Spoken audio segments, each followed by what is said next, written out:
Hello, Lagos. Good afternoon. I am Sandra Ezekwesili, and these are your hard facts. First hard fact of the day is 999. 999 confirmed cases yesterday. That's 1,000 minus 1. Lagos, the second wave is clearly here, so please, like I've told you dozens of times, take your precautions. Don't go out unless you cannot avoid it. And when you do go out, wear your mask, maintain your distance from people, wash and sanitize your hands frequently, and keep to yourself. Let's all keep to ourselves. Let's all keep ourselves and each other safe. I know it's the season for love and sharing and hugging and all of that, but I think Christ will understand if we don't go so hard this year. I have an update on that Deeper Life story, the Deeper Life High School case in Akwa Ibom. Remember, I told you about Deborah, a woman who claims her son was sexually molested at the school. I spoke with a former staff member at the school who still works for the church, and they said that the principal has indeed been suspended and that the school is investigating the allegation. However, Deborah is claiming on Facebook that the principal is still active. She says the principal removed her from the school's WhatsApp group and has been calling her a liar on social media and on air. Deborah also says that her son is in the hospital, but that the Akwa Ibom State Governor Odom Emmanuel reached out to her and has ordered an investigation. I'm doing my best to get all sides in this story to speak on the matter, and as soon as we have a more concrete picture of what's going on, I'll bring that to you. I'll bring the very hard facts of this story to you. Have that on the record for you very soon. Thank you to all 970,000 of you for tuning in. I have a great show for you today. On the Big Three, we'll talk about allegations of Amotekun harassment. I'm going to be talking to a man in Oyo State who claims to have been a victim. Then, let's talk about NIMSI's website getting overwhelmed with traffic, just like their offices. And then, let's talk about the president saying that only God can secure the Niger border. I wonder if the Immigration Service agrees with the president. It's Wednesday, so we're bringing you the glass ceiling. And on the glass ceiling today, we're going to take a look at the biggest conversations we had on the glass ceiling in the year 2020. We've covered a lot of ground on the show this year, so we're going to have a fresh discussion about those stories. Saratu Abiola will be joining me from 4 p.m. On today's Big Hard Fact, we'll talk about June 2020. We're continuing our year in review. Now, there's updates coming your way every hour at the top of the hour, and then Lagosa will happen after the news at 6, and we've got Let's Talk coming your way at 6:30. It's a program from Voice of America. But right now, it's time for the Big Three. This is the Big Three. The Big Three on Hard Facts on 99.3 Nigeria Info. Are Amotekun properly trained for interfacing with the public? Can NIMSI's infrastructure withstand the registration rush between now and January 19? Should the president be leaving the Niger border to God? These are the stories on the Big Three, Lagos. Let's talk. Our first story is about Amotekun and how they are interacting with Nigerians living in the southwest. We've been seeing allegations that some operatives of the Western Nigeria security network have been harassing and abusing members of the public. We even had a controversy over the weekend over whether or not the person who shot a man to death in Oyo State was an Amotekun operative or not, or whether it was an OPC member, or whether it was an unaffiliated criminal. But something happened yesterday. A man in Oyo State tweeted about his own brush with Amotekun. His name is Ifeoluwa, and I'm talking to him right now on the show. Welcome to Hard Facts, Ifeoluwa. Hello, good afternoon, Sandra. Good afternoon to you. So according to your tweets, you first witnessed Amotekun operatives shooting a man on the street. Tell us what happened there. Okay, so about 12 p.m. yesterday, I was driving and then I saw these men. They were not properly dressed, but I knew definitely they were Amotekun guys because I saw, they had the caps, then they had these local guns and charms and everything. So they came and they were running towards my vehicle like they were trading somebody. So I was in between decisions. I didn't know whether to move or not. But one of them beckoned to me, and so he said I should drive, I should move. But the road was bad, so I was just very slow, and then I needed to see what was going up ahead. So I now navigated the bend, and then I saw enough of them. There were so many of them, and then they were taking stones, heavy stones from the floor. They were throwing into the bush. And so I was wondering, and I was still driving slowly because the road was bad. And so they were throwing stones, and so I figured there was somebody in the bush, and they were trying to get the person out. And not long after, somebody came out running from the bush. And the next thing, they fired at the man, but they missed. And so this guy is down in front of me, in front of my vehicle. He's on the floor, and then he's begging for his life. And their boss was like, shoot him, shoot him, shoot him, while he was running, and then they shot. And I'm like, I just witnessed them shooting at an unarmed citizen, for crying out loud. And so I wasn't so comfortable anymore. I didn't even know whether to move or to stop. And they were still telling me to move. And so, but all this was happening in my front. And so the guy knelt down and started begging and said he only went to the bush to defecate. And so he was begging for his life. And they were still slapping him and, doing all sorts to him. I wasn't so comfortable, and and they saw it because although I was driving in the car, my glass was down and everything, so they could see my body language. And he just told me to move, and my body language tells it all. And they were not so cool with the fact that I reacted to them. And then What did your body language say? I wasn't comfortable. Somebody just got shot in my front. I wasn't so comfortable. I was just in like, why are they doing this? That was what my body language was like. And you think they read that because you tweeted that Yes. the operatives turned against you? Yes, he wasn't comfortable with the reaction I gave him. And so he told his officer in front to stop my vehicle. Okay. It wasn't an attempt to run. I wasn't running. The road is bad. And so I didn't utter a word to them. And he told the man to stop my vehicle, and then he started cursing. And then they all came at me, and then they're like, they started cursing in Yoruba that Ogun will kill their mom, blah, blah, and all sorts, and started cursing. And I'm a young boy, and I'm in the vehicle all alone on a narrow road, bad road for that matter. People are standing around watching, and I just saw somebody they shot at. And then I'm alone in the vehicle, and I'm like, okay. And they told me to get down. And they come all at me with charms, everything on uniformed men, for crying out loud. No ID cards, nothing. So I don't even know if these people are hunters, they're kidnappers, or they are. But deep down, I knew definitely these are Amotekun guys because I saw the cap, only the cap. And I took some pictures to show that it was only that cap they were wearing. They were on mufti. All other things were mufti. They were masks. Some of them wore nose masks to cover their faces. Some of them used do-rags and all that. And so they told me to get down and open my boots. And then I'm like, why? And, at that point, I just had to get down, open my boots, and then I opened. And the funny thing is, Amotekun doing stop and search. Why I'm on a local road, airport junction, and I feel their jurisdiction is not even in this area at all, even if anything had happened. Do you get? And then they're like, I should get down and I should come and open my boots. Of course, I had to do that. I was all alone. The man was already threatening me from while I was driving, and was telling me he will blow off my head. When he told the officer to park me, he said he will blow off my head. He will blow off my head.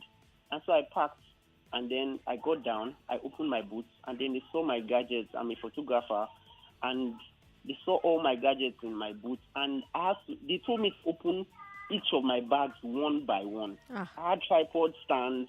I had camera stands.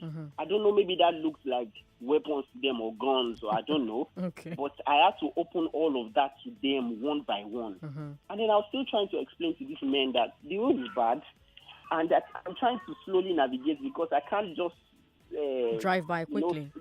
Drive by quickly. Right. And then I'm even confused because you guys are shooting. I don't know whether to go or to stay. Right. I mean, you're shooting at somebody.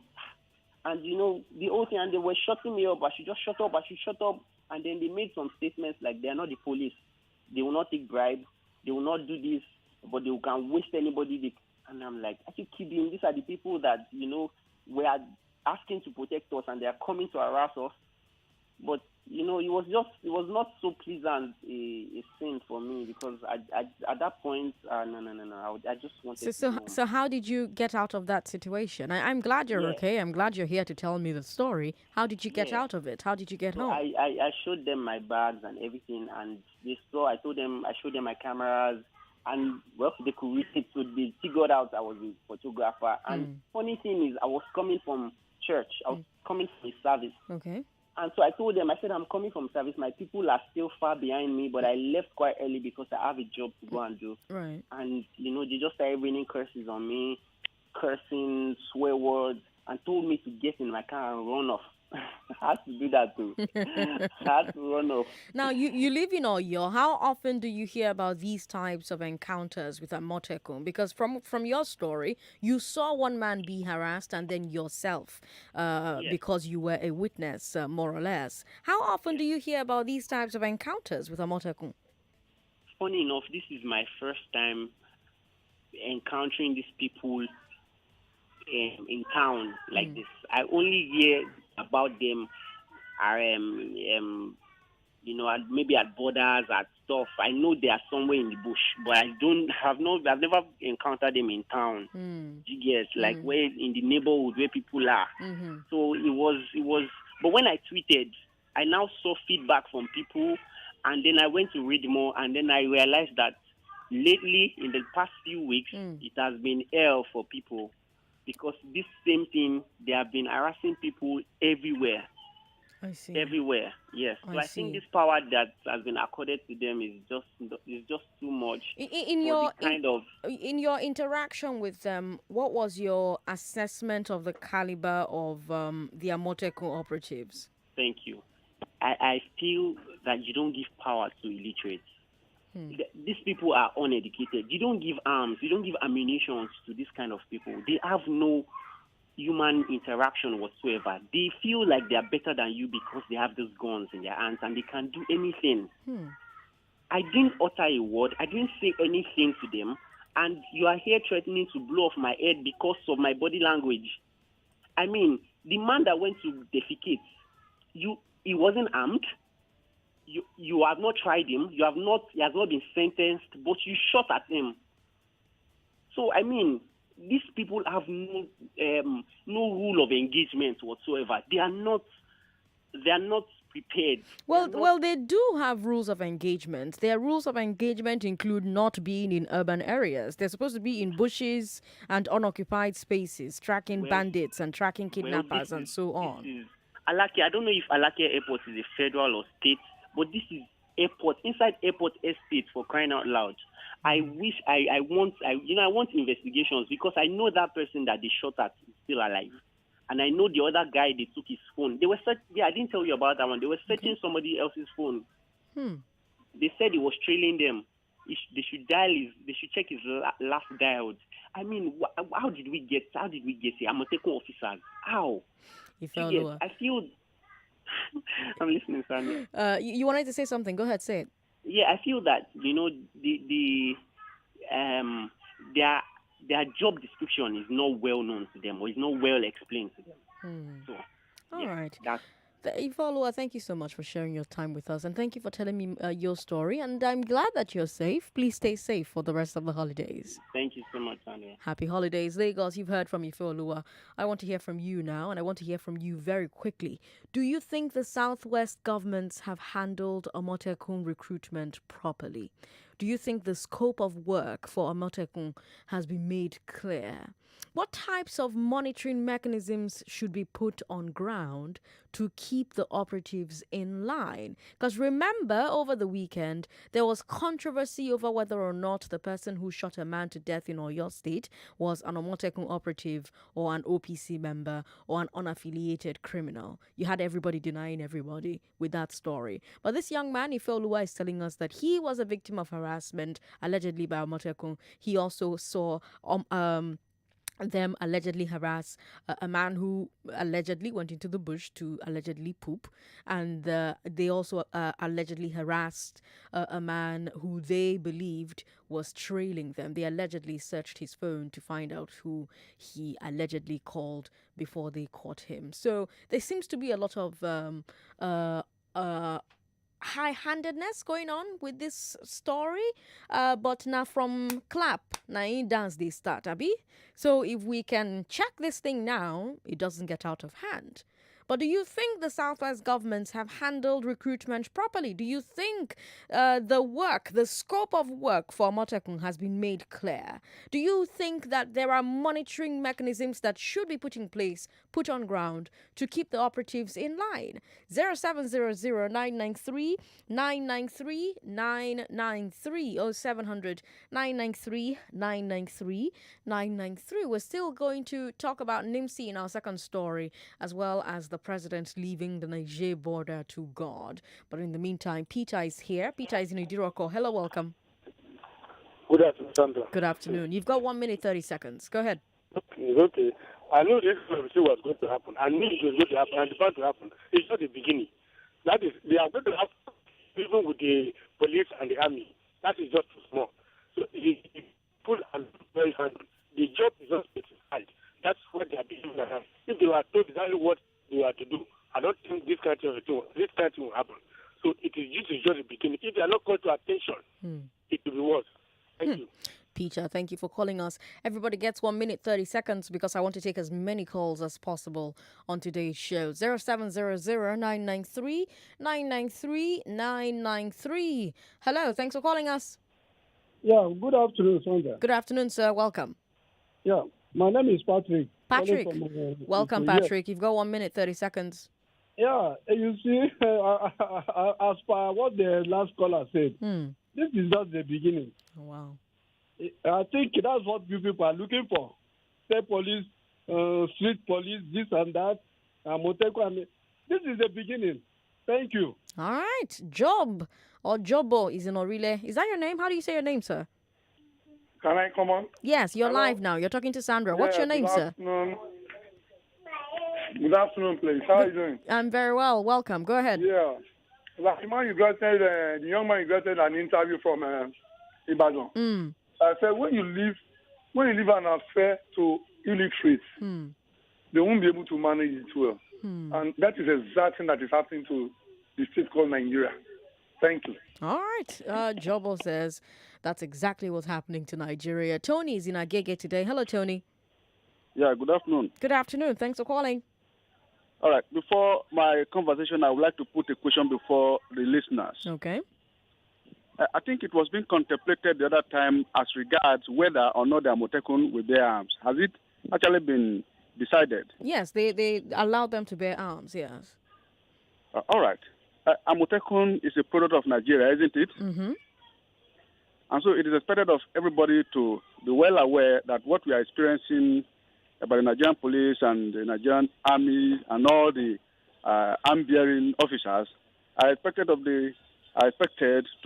be experienced from the Amotekuns too, because they are a product of Nigeria. You cannot give what you do not have. I see.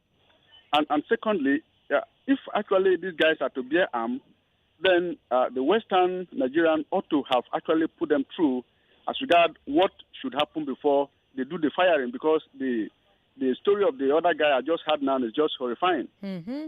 And so it becomes very, very terrible and then very difficult for one to move from one place to the other. Even in case of emergency, if somebody runs into the bush, that person is as dangerous as the person standing on the road. It's very unfortunate. It is quite unfortunate, but thank you so much, sir, for calling and keeping to time. Ikechukwu is not a fan. Ikechukwu, welcome. Good afternoon, Sister Sandra. Good afternoon. Ikechukwu. Welcome. I cannot join other people and say that this is just the beginning. They can also be court order. Amotekun, they are not meant to stay in the street. They are meant to stay in the bush and pursue the kidnappers and the so-called. When they start killing innocent Nigerians, their own will be small. When Nigerians will pass on them, their own will be small. Thank you. Please, let's not pounce on anybody. Nobody should pounce on anybody. 99.3, hello. Good afternoon, Sandra. Thanks for calling us. This is Michael from Ezekwesili. Welcome, Michael. You've got 1 minute, 30 seconds. Yes, I welcome Amotekun. But they should move them to go and hunt after flying herdsmen who are after our people in the bush, who don't allow them to do their farm, like Ekiti, Ondo, Ibadan. And even if on the road, please, they should go after those people, not to go after innocent Nigerians who are driving on the road. Thank you. All right. Thank you very much for calling. My final call is John Undukwe from Yaba. Hello, Yes. John. Welcome. Yeah, good afternoon. Good afternoon. Sandra. Yes, welcome. Go ahead. We are recording the atrocities of the Amotekun now. I hope the Western governments are listening to this very program, and they are also recording the atrocities. Because when time comes now, we will start end Amotekun. When we start our end Amotekun now, they will say we have started again. So let them continue. Let them just continue with their atrocities. Thank you. All right. Thank you. Please let them not continue with their atrocities. And yes, government does listen to hard facts. We've seen again and again that they do. I often get calls, Sandra, what you said that day is not how it really is. This is the real explanation for what you said on air the other day. Sandra, tell your callers that what they feel is not what they really feel. So trust me, they listen. Speaking of listening, let's move to our second story. We have not planned for this kind of upsurge. That's a quote from the NIMC Director General. And that's our second story. NIMC website is down. It first went down on Monday evening. I tried it again right before coming on air, and it's still down. And the Director General of NIMC, Aliyu Aziz, is saying that it went down because too many Nigerians are trying to access it at the same time. He said, quote, "We are aware that our website is down, but it is not our making. But so many people are coming," end quote. So, of course, the big question is, didn't NIMC expect that so many people will try to access the website? After all, they knew that as of a week ago, only 42 million Nigerians were registered, meaning anything from 50 to 100 million Nigerians would suddenly need an NIN before the end of the year. Now, here's what Aziz said about that particular matter. He said, quote, "We have never said that we have the capacity to enroll people within a short period of time," end quote. Listen to that again. Listen again. We have never said we have the capacity to enroll people within a short period of time.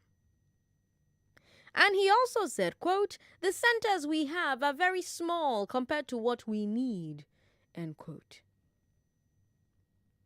Remember, this is the Director General of NIMC speaking. He reports directly to the Communications Minister, Issa Pantami, and they are the ones who set this original 30th December deadline and the new January and February deadline. So here's the question. If the DG of NIMC knew before setting this deadline that NIMC's websites and centers cannot handle the heavy traffic, why set a deadline so close? How many people have NIMC enrolled since the announcement last week? I asked that same question to Hadiza when she was on the show with me, but she didn't have the numbers with her there. But the DG answered that question, and the answer is 903,000. 903,000. Less than 1 million.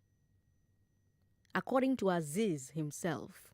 So in 7 working days, NIMC enrolled 903,000. That's less than 130,000 a day. Counting today, there are 18 working days left until the new deadline. Even if you assume that NIMC can somehow do 200,000 registrations a day, that means that they can only register 3.6 million Nigerians before the deadline. Now, if you assume that the best case scenario is 50 million unique phone users without NIN, it means that 46 million people will be disconnected on January 19th. That's if you're being generous and you assume the best case scenario of 50 million unique phone users without NIN. 46 million people, 46 million phone users will be disconnected January 19th. If we have 10 million users, that means 96 million disconnections. Sorry, if we have 100 million, If we have 100 million users, that means 96 million disconnections. At NIMSI's current capacity, it will take them 250 working days to register 50 million Nigerians. That's 50 weeks. That's about 1 year. For 100 million, it's going to take them 2 years. So the question is, shouldn't the deadline reflect NIMSI's capacity? Should this be one of these things that we're doing with inshallah and vibes? Shouldn't you weigh your capacity first? Oh, and by the way, you may be wondering why NIMSI doesn't have the capacity. Aziz talked about that. He said, quote, among all the data agencies, we are the least in terms of budget, the least in terms of salary structure, and we use experts to manage our systems, and the private sector comes to take them after a while and pay them better.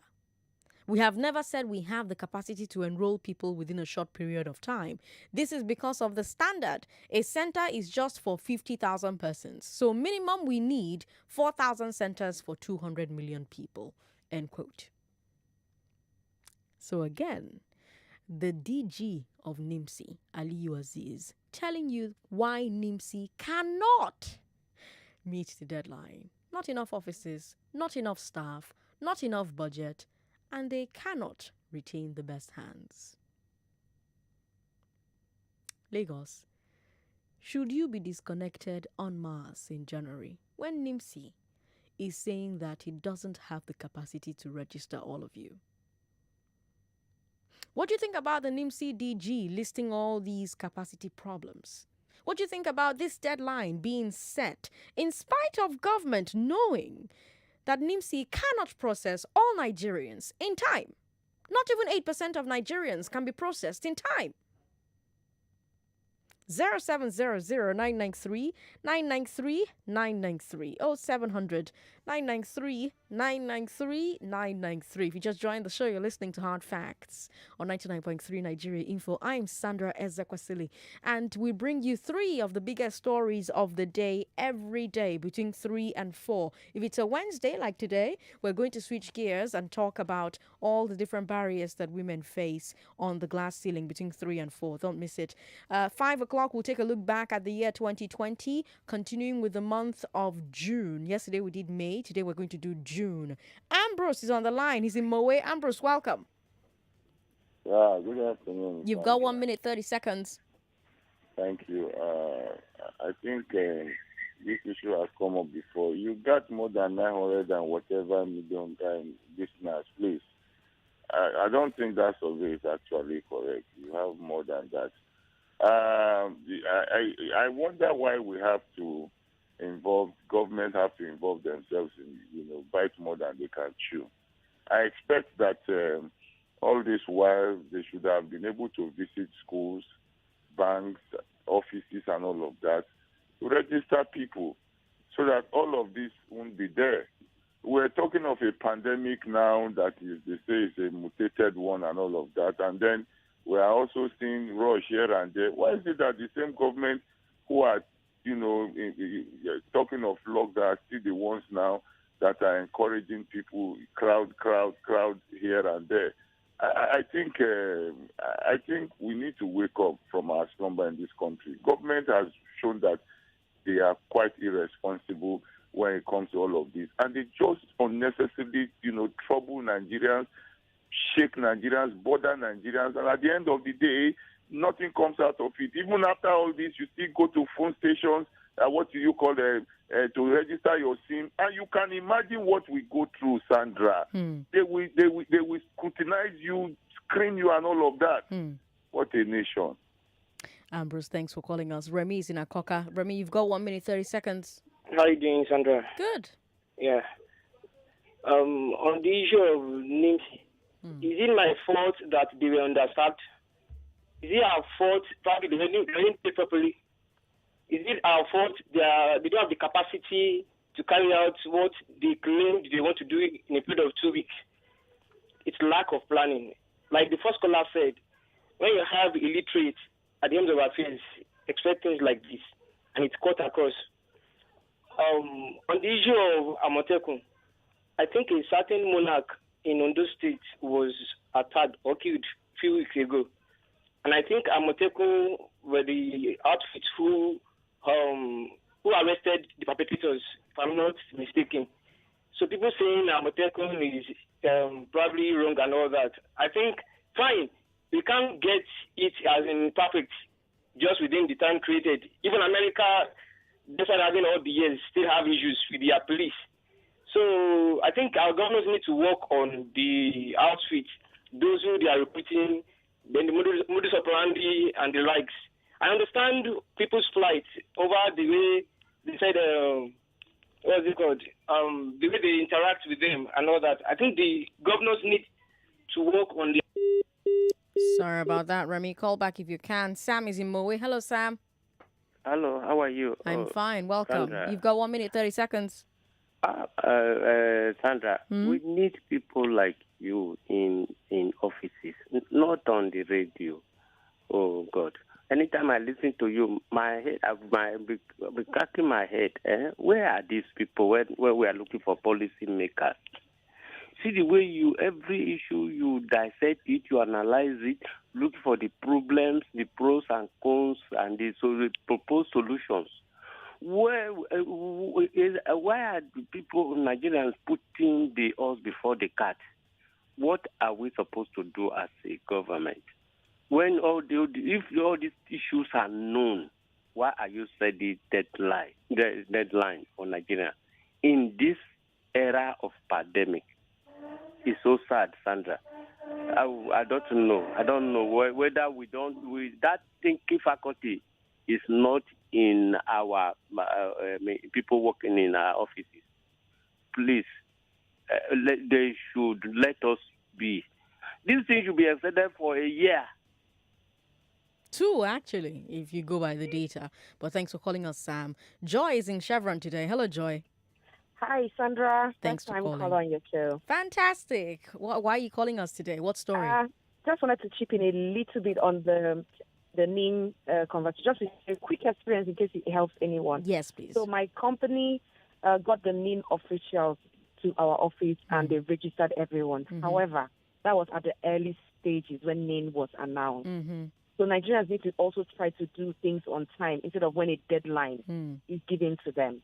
Okay? Then secondly, I don't think any telco wants to lose money. Blocking people's lines means losing money. So Nigerians should stop paying this money. They should stop stressing themselves. There is no way we can achieve a January deadline. There's no way we can achieve a February deadline. We can't even achieve a December deadline to register 150 million Nigerians, or if you divide it into half, about people 18 and above, it's not possible.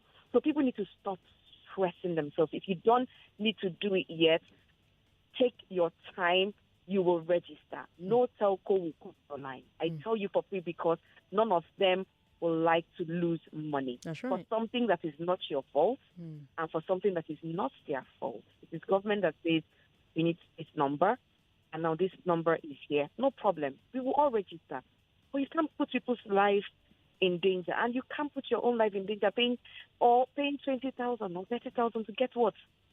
Number that people are giving at birth in other countries. This is what we are doing at adulthood, and you want to kill yourself. Nigerians, relax. You will register. Nobody today will be this type of registration. They are always putting us in the biggest rush seat, yeah? We did BVN. Okay? And BVN, I think they closed BVN. I'm not sure. No, we people all can registered still for get BVN BVN. somehow. We did it. So NIM is no different. I only feel bad for people who want to leave the country, for example, who need to renew their driver's license or need to renew their international passport. Other than that, guys, relax. We cannot meet this deadline. Everybody knows this. So please relax. Stop killing yourselves over these things. Joy. Thank you, Sandra, for your time, and Merry Christmas. Merry Christmas, Joy. Thank you for calling. Ruben in Yaba is my last caller. Hello, Ruben. Yeah, good afternoon, ma'am. You've got 1 minute, 30 seconds. On the Amotekun issue, when the whole thing was starting, I had little issues with them. The first thing was salary. How you paying people 15,000, 10,000, 15,000 to be manning bushes, suburbs? I had issues with that. Secondly, I don't really have any problem with illiterates being part of Amotekun. Like the locals, they know the area better, they know the bushes, they know the in and out of the suburbs, of the bushes. So I don't think there's any really issue for them, but, that's also one of the problems. Then looking at what they call it, the NIMSI people, we see the issue is that when you put quota system, hello, are you there, ma'am? I'm here. When you put quota system beneficiaries into serious government positions that require serious statistics, serious knowledge of statistics, this is what you get. It is so bad. Why Insa Pantani and Zainabu or whatever the Alima or whoever they are? Why, when you know that you are not capable of this thing, why did you advise the government to start it up? Thank you very much, ma'am. Thank you very much, Ruben, for calling us. Let's bring you our final story on today's Big Three. President Buhari is saying that only God can effectively supervise our border with Niger. Now, I'm going to quote the president directly. This quote is coming from Femi Adesina, his special advisor on media and publicity. And according to Adesina, President Buhari was meeting with Namadi Sambo, the former vice president. Sambo right now is the head of the ECOWAS election mission to Niger. So he stopped by to brief the president on what's happening over there. And so President Buhari was talking about our close relationship with Niger Republic and how we're going to support them during the election. And he said, quote, I come from Daura, a few kilometers to Republic of Niger. So I should know a bit about that country. The president is quite decent and we are regularly in touch. He is sticking to the maximum term prescribed by the constitution of his country. Also, we share more than 1,400 kilometers of border with that country, which can only be effectively supervised by God. End quote. Now, I should point out that Nigeria has agencies whose job is to supervise the border efficiently. We have the Nigeria Immigration Service, whose job is to supervise the movement of humans across the border. We have the Customs Service, whose job is to supervise the movement of goods across the border. We have the Nigerian Armed Forces, whose job is to stop every external military actor from crossing the border. So the question becomes, if the president believes the Niger border cannot be protected by humans, does he believe that these agencies cannot do the job that they are created to do? And if he believes that, why have them? Then there's the issue of border closure. The president just reopened the borders 1 year and 4 months after he declared them closed.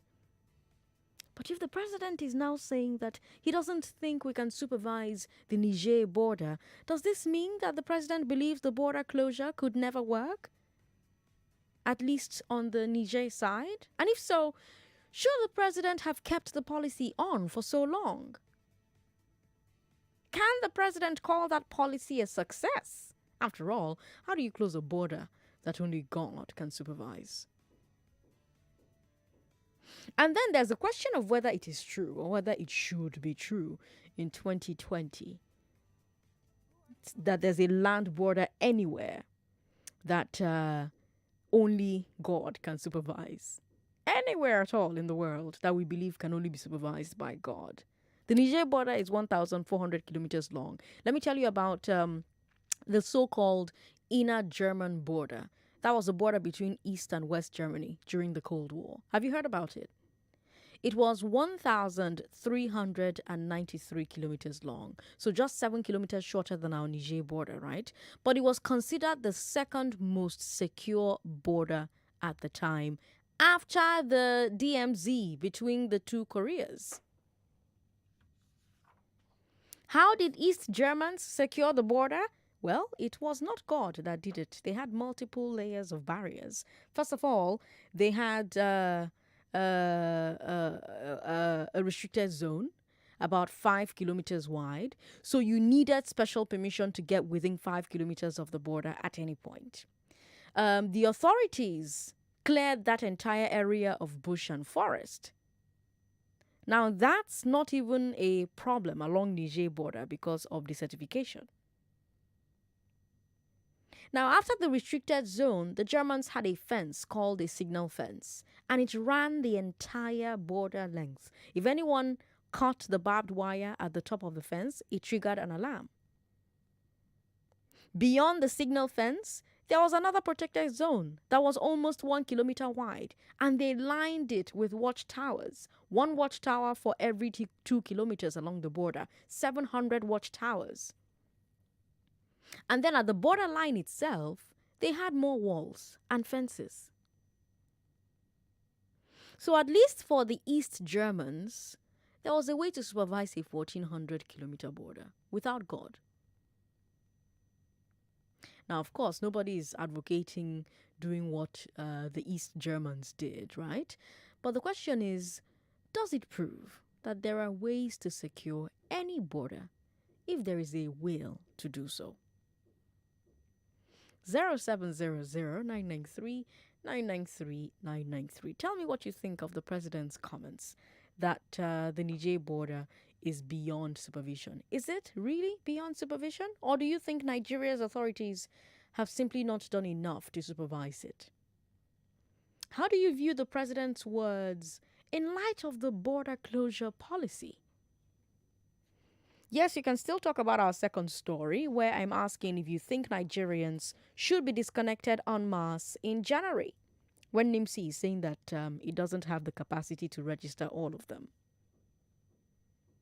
What do you think about the NIMC DG listing all these capacity problems? What do you think about the deadline that they have set in spite of government knowing that NIMC cannot process all Nigerians in time? They cannot process even 8% of Nigerians in time. And then our first story, we talked about Amotekun. You can still talk about that. You heard from Ife Olua. Do you think the Southwest government has handled Amotekun recruitment properly? Do you think the scope of the work for Amotekun has been made clear to them? What kinds of monitoring mechanisms do you think they should put on the ground to keep these operatives in line? You get 1 minute, 30 seconds. We'll start with Patrick in Yaba and then move to WhatsApp. Hello, Patrick. Thanks for calling. Yeah, good evening, Sandra. Welcome. Go ahead. Afternoon.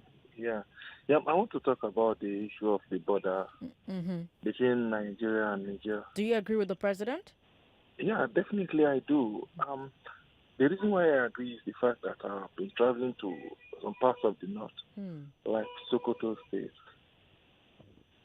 And the challenge is that the migration officers on that part of the road, like if you are traveling to Mokwa, Jeba, down to Kotungora and Kebbi State, all the way like Zamfara, Kebbi, down to Sokoto, you see a lot of them, those immigration officers, mounting roadblocks, and they will stop the buses going towards that way.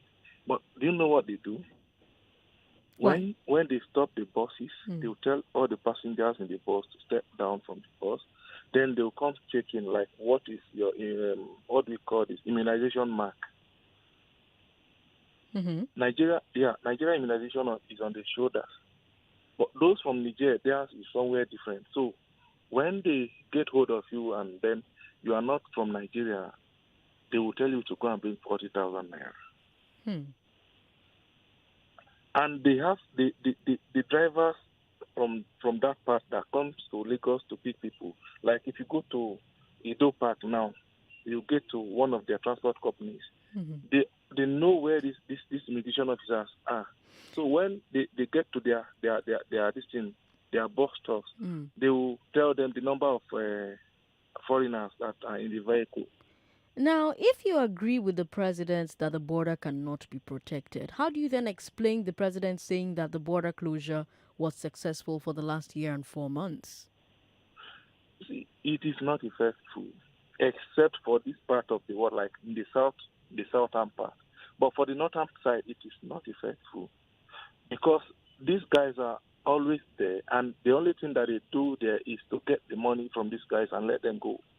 All right, thanks for calling us, because everybody gets 1 minute, 30 seconds. Ramina Koka, welcome back. Yeah. On the issue of border closure, it's quite funny listening to our president saying only God can supervise that border. He should have left Senate border to God now, or other borders. Why the Niger Republic and Nigeria border? Why is it that only border that is given to God to supervise? Nigeria is not the biggest country in the world. There are bigger countries with kinds of borders. I see no reason why we can't, as a country, if truly they have the interest of people at heart, not to mount that kind of border. And you telling us it is only God. China God we vote for. The China God demanded for people's vote.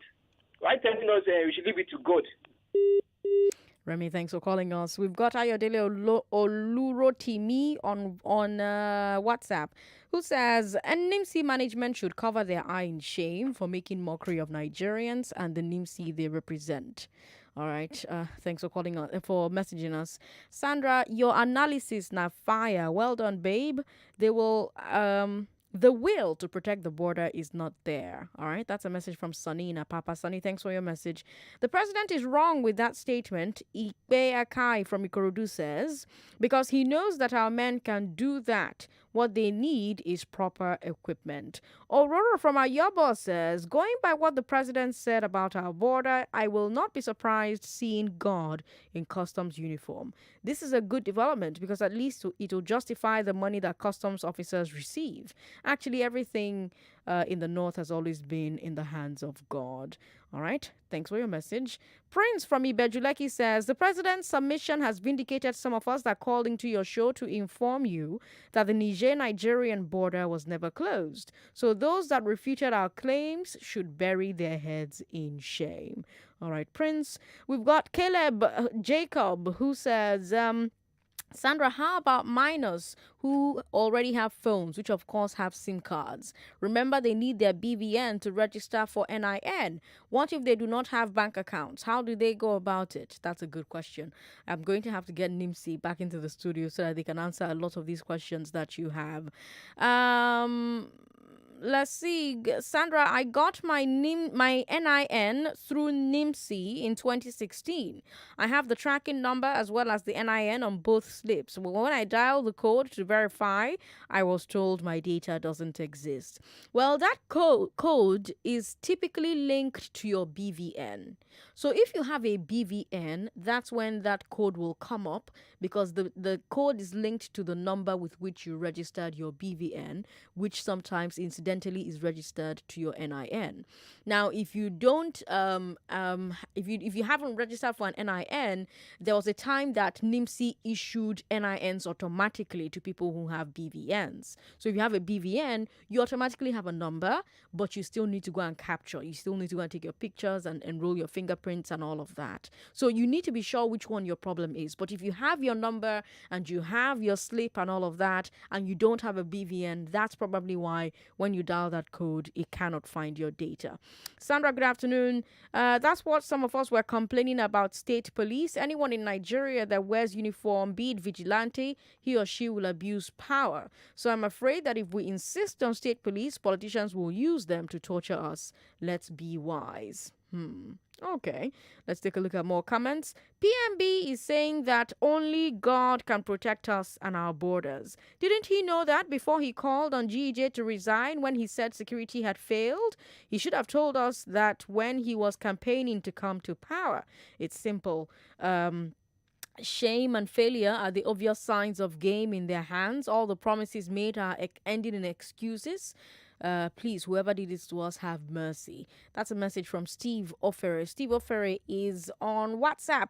By the way, you too can send us a message on WhatsApp. WhatsApp is 080-959-75805. 080-959-75805. Let's go back to Twitter now, where Ayotoyinbo Adeshina says, what has destroyed Nigeria so far is that we resign to faith, religion, or prayer, things that are practically our duties. What Mr. Buhari said about Niger border is just another way of failure of one's responsibility.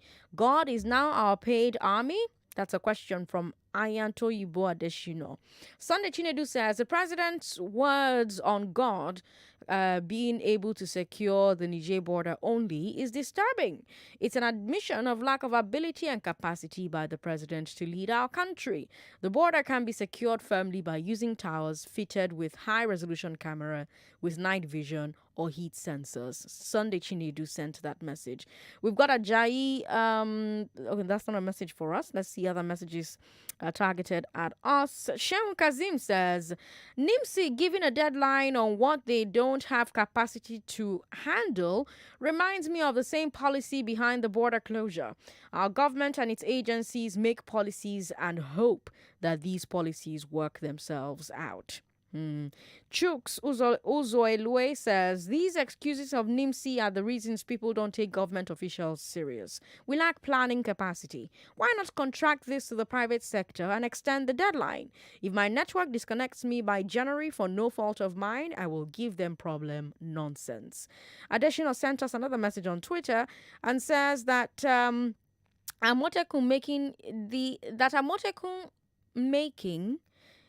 that Amotekun's making is as poor. Oh, okay. That Amotekun's making is as poor as that of police, which has destroyed the peace and freedom of its own people. What's their level of qualification? Mental stability, morality plus humanity. I know all these wouldn't be thoroughly considered in making them, and that is the bane. All right, Additional. It's always a pleasure to read from Additional. We've got Twitter, by the way. Twitter is Nigeria Info FM, so send your thoughts to us via Twitter. You can also call the live show 0700-993-993. We talked about allegations of harassment by Amotekun. I spoke with a man in Oyo State who claims to have been a victim of harassment. Then we talked about NIMSI's website getting overwhelmed with traffic, just like their offices. And then we talked about the president saying that only God can secure the Niger border. Let's go to Facebook now. Facebook is Nigeria Info 99.3. Yes, you can call the live show, but we've got, 2 minutes to wrap up. I'm taking calls and making sure that those calls last all of 1 minute, 30 seconds. So I don't think I have enough time to come back to the phone lines. But let's see. Facebook is there, and you can quickly go and drop a message on Facebook if you really want to be a part of the show. Facebook is Nigeria Info 99.3. All right, Facebook is taking its time to load. Come on, load. Don't make a liar of me. Load. Oh no, what's going on? Well, my internet is in God's hand. It's only God that can take charge of my internet in the studio. Okay, let me go back to WhatsApp and take one message then. We've got a message from Caesar in Ikeja, who says that this is a nice and wonderful idea. Now that PMB has exhausted who to blame. All right, let's go back to that message from Caesar. Caesar says, now that PMB has exhausted who to blame, he's putting it on God. Okay, all right, Caesar, thanks for your message. Let's see, we've got more messages here. Sandra, I have my NIMSI. However, out of the 2 lines that I have, it was only my MTN line that I filled in the form that I was given. How do I link my Etisalat number to my NIMSI? Now, what you need to do is check the social media handles of the different networks. So, for instance, on Twitter, Glow, Airtel, and MTN have all put out a statement about how to link your number to NIMSI, how to link your second line or your third line to NIMSI, or to your NIN, sorry. So check out their social media, check out their Facebook, check out their Twitter, check out their Instagram. all the major networks. If you're not on social media, you can call them.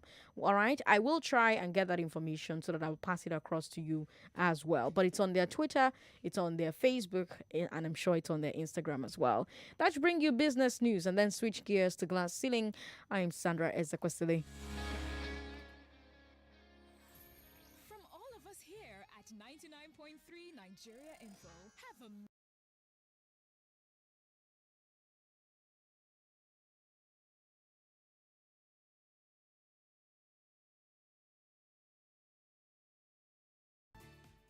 .3 Nigeria Info, you're listening to the business news. The federal government has declared Friday the 25th